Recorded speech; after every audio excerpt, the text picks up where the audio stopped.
Question یہ کیا گیا تھا کہ پردے کا حکم معلوم کیا تھا کہ خالو سے لڑکی کا پردہ ہے کہ نہیں، اسی طرح پھپھا سے، ایسے ہی عورت کا بھتیجی یا بھانجی کے شوہر سے، اور اسی طرح سالی کا بہنوئی سے پردہ ہے کہ نہیں، کیونکہ کسی نے کہا کہ پردہ نہیں ہوگا کیونکہ ان میں آپس میں نکاح کرنا منع ہے۔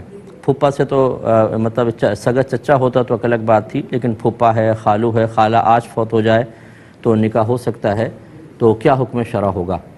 دیکھیں، پہلے ایک بات سمجھ جائیں کہ بعض اوقات دو عورتوں کو ایک ساتھ نکاح میں جمع کرنا یہ منع ہوتا ہے، اور یہ لیکن جو حرمت ہوتی ہے یہ عارضی ہوتی ہے۔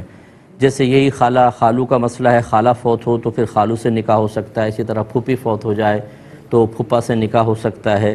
یوں ہی اگر سالی ہے، بہنوئی فوت ہو مطلب بہن فوت ہو جائے تو ایک شخص بہنوئی جو ہے اپنی سالی سے نکاح کر سکتا ہے۔ یہ حرمتیں ہیں عارضی، اور ایک دائمی حرمت ہوتی ہے، جیسے ساس ہوتی ہے کہ جب نکاح ہو گیا اگر بیوی مر بھی جائے تو ساس سے نکاح نہیں ہو سکتا، کیونکہ یہ حرمت ابدیہ ہے، ہمیشہ ہمیشہ کے لیے ہے۔ اب اچھی طرح یاد رکھیں کہ جہاں حرمت ابدیہ ہے وہاں پردہ نہیں ہوگا، یعنی ساس سے پردہ نہیں ہوتا، اسی طرح بہو کا اپنے سسر سے پردہ نہیں ہے، چاہے شوہر فوت ہو جائے۔ وجہ اس کی یہ ہے کہ سسر سے کبھی نکاح نہیں ہو سکتا۔ لیکن جہاں حرمت عارضی ہوتی ہے، یاد رکھیں، وہاں پر اگر فی الحال تو نکاح منع ہے، کیونکہ دو بہنوں کو ایک ساتھ نکاح میں جمع کرنا منع ہے، حرام ہے، لیکن یہ عارضی طور پہ آج بہن کا انتقال ہو تو دوسری بہن بہنوئی سے نکاح کر سکتی ہے۔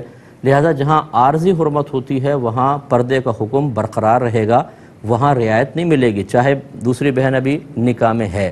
جو اس کو جائز کہے وہ گویا کہ حرام کو حلال کر رہا ہے۔ نبی کریم صلی اللہ علیہ وسلم نے ارشاد فرمایا کہ کوئی بھی عورت مرد کے ساتھ تنہائی اختیار نہ کرے۔ کسی نے پوچھا کہ یا رسول اللہ صلی اللہ علیہ وسلم، جیٹھ یا دیور کے بارے میں کیا حکم ہے؟ تو ارشاد فرمایا کہ یہ تو عورت کے لیے موت ہیں، ہمون کے الفاظ ہیں، ہمون کہتے ہیں جو شوہر کی طرف سے مرد رشتہ دار بنتے ہیں، تو یہ دیور یا جیٹھ، تو یہ تو سرکار نے فرمایا موت ہیں۔ اگر ان سے حرمت کا رشتہ ہوتا، اگر یہ محرم ہوتے، تو آپ خود سوچئے کہ جس طریقے سے سالی بہنوئی کے لیے، اسی طرح بہنوئی کا بھائی کا مسئلہ بھی ہوتا۔ تو خلاصہ کلام یہ ہے کہ یا بہنوئی کے ساتھ تنہائی جائز ہوتی۔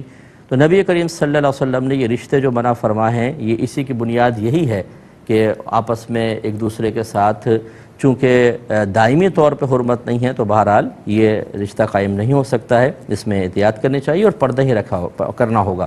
اس طرح ممانی کے ساتھ پردہ ہوتا ہے، کیونکہ آج اگر ماموں فوت ہوں تو ممانی کے ساتھ نکاح شرعاً جائز ہے، تو پردہ کرنا ہوگا۔